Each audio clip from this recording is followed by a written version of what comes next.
I believe that he's gay. That's how he identifies. How do you identify? Actually, I identify as... Oh, here we go. It's that long plethora of, oh my God. Wait for it. I will. Let me get a chair.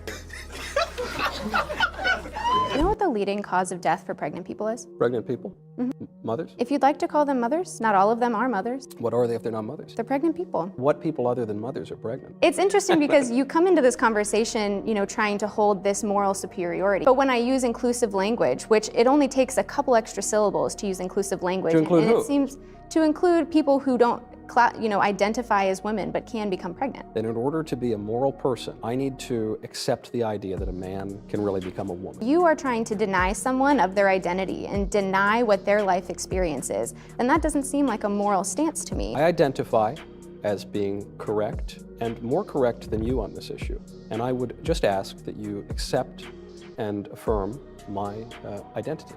Do you? You are not a medical professional, and abortion and pregnancy No, I'm is just a talking about medical my identity. concern. That's not your identity. I promise you that's my identity. Guys, this is how you got to do it. If you bring logic and facts, they're going to run away or they're going to crumble. They have no argument. All you need to do is identify as right. But you see this woman, she's also a feminist. Think about how ironic this really is. She probably complains that women earn less than men because of the patriarchy, but at the same time, she doesn't even know what a woman is. She can't describe or define what a woman is. So you could just be like, okay, well, all these high earning men, don't assume their genders. You don't know if they're men or women. Therefore, this whole wage gap is non-existent. Should trans women be included in feminist conversations? How about in women's spaces? Yes, they're women. What's the question? Trans women are women. Hell no! No! No! I refuse. No! So I want to come at this from the position of an athlete. So I play semi-pro basketball, semi-pro volleyball. So when it comes to athletic spaces, I don't think that trans women should be allowed into athletic spaces. Again, we work very hard for the little opportunity there is in the space because we're not as entertaining as the men. Sorry, we're just not. And so it's like you're going to take the little opportunity that we're given. And the problem is we can't compete. We can't. I'm 6 foot. If I go up against a 6 foot guy and I play basketball with him, he's gonna body me, even if I have years more of training. And so it's like you're taking away the little opportunity that we're given and we all work so hard for, and you're just giving it back to biological guys. It's like this will be the end of women's sports. Have you tried confidence? Eli, hold on, Minnie. Sorry, Eli. confidence can't make me bench what a guy benches.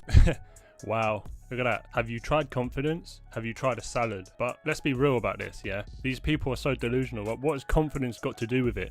If you're a 250-pound man going up against a 120-pound female, I don't care how confident she thinks she is. She's never going to win. It's like me going up against a gorilla and I get completely ragdolled and then the woman's like, well, have you tried confidence? Like, shut up. Travis Allen, he was a girls soccer coach at Randolph Union Middle School in Vermont. He was just suspended from his job without pay because he complained about a male student looming around the girls' locker room. Then the school punished Travis Allen's daughter, Blake Allen, for speaking about it too. Travis, you complained about a man in the women's locker room and you were punished? Correct. I made a social media post that referred to the male student as a male and I was punished because I misgendered him. Blake Allen, what did you do wrong in the eyes of the school and how were you punished? I was in the locker room and the trans student walked in. The rest of the team was in there. I was really uncomfortable and I left and I told the school and they just shut me down and said there's nothing they could do, and I was later suspended. How old were you when this happened? I'm 14, I'm a freshman. And when you complained about a dude in the girls' locker room, you got suspended? Yes.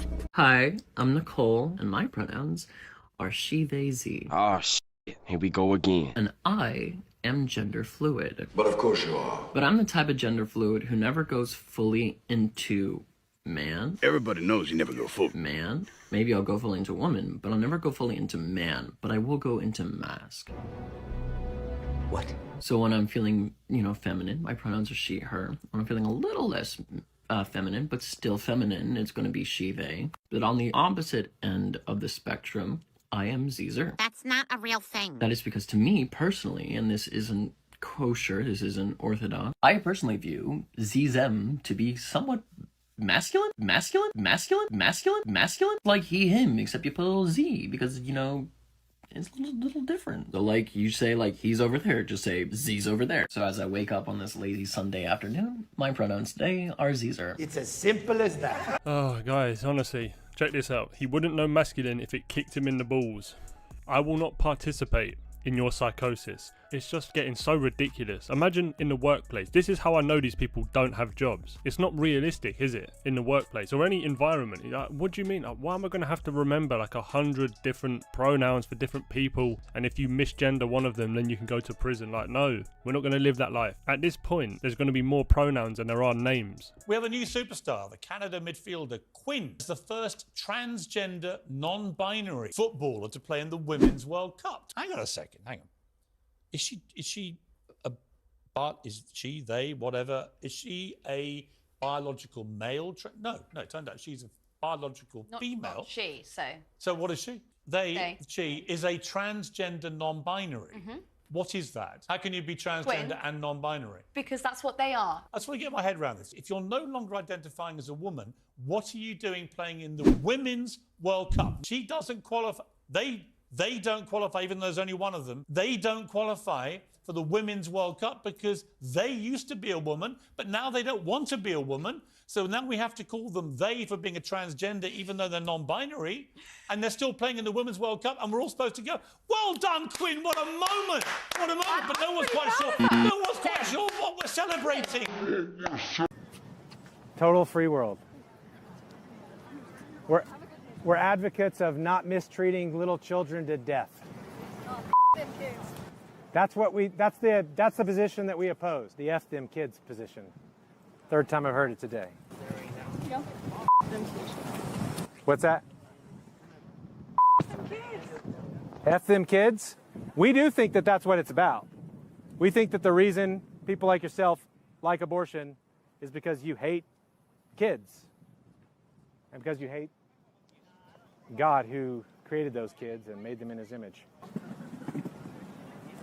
I think murder's pretty cool. Murder's cool. Gender dysphoria of the type that you described is relatively rare, but if you leave kids alone till they're 19 or 18, 80 to 90% of them settle into their biological identity, although about 80% of them are also homosexual in their orientation. The pathway for him, before this was all politicized, was you'd have a child who was gender non-conforming temperamentally, somewhat like you were. You didn't have a pattern of female interests, and then prone to depression and anxiety, and then that combination would produce this gender dysphoria, and that would become quite intense around the dawn of puberty. But if you just backed the hell off and waited, those kids would settle into their body, but generally adopt a homosexual orientation. Gender dysphoria of the type that you described is relatively rare, but if you leave kids alone till they're 19 or 18, 80 to 90% of them settle into their biological identity, although about 80% of them are also homosexual in their orientation. The pathway for him, before this was all politicized, was you'd have a child who was gender non-conforming temperamentally, somewhat like you were. You didn't have a pattern of female interests, and then prone to depression and anxiety, and then that combination would produce this gender dysphoria, and that would become quite intense around the dawn of puberty. But if you just backed the hell off and waited, those kids would settle into their body, but generally adopt a homosexual orientation. Yeah, so it's been known since the beginning of time that kids are incapable of making rational decisions. That's why they can't get tattoos or get a driving license and all the rest of it. But now they're allowed to transition at a young age. And if you notice, whenever you see the parents of these kids, they're actually really weird themselves. And it's quite obvious they've probably just pushed their ideology onto the kids, and now the government in some states is saying, oh yeah, you can transition, when the kid's clearly been brainwashed, and you're going to let them do irreversible damage. Like, it's insane, it really is. About schools, our kids, they sleep 8 hours, right? They wake up morning, they go to the school, they spend there like 8-9 hours, and we don't know with who they spend time. Maybe these teachers, you don't even know what they're thinking, what they have on their mind, and you let them to give education to your kids. It's very dangerous. If you not agree with these teachers on your life position, but you let them teach your kids, and when they become 16, you want they become like you. This is don't work. You have to control who teach your kids, and a lot of people miss this. A lot of crazy people, they're working in school too, and they give education to your kids. But if you talk one-on-one with them, you're not gonna spend with them even 5 minutes. But they spend with your kids 8 hours every day. It's like very dangerous thing. Yeah. You have to control this.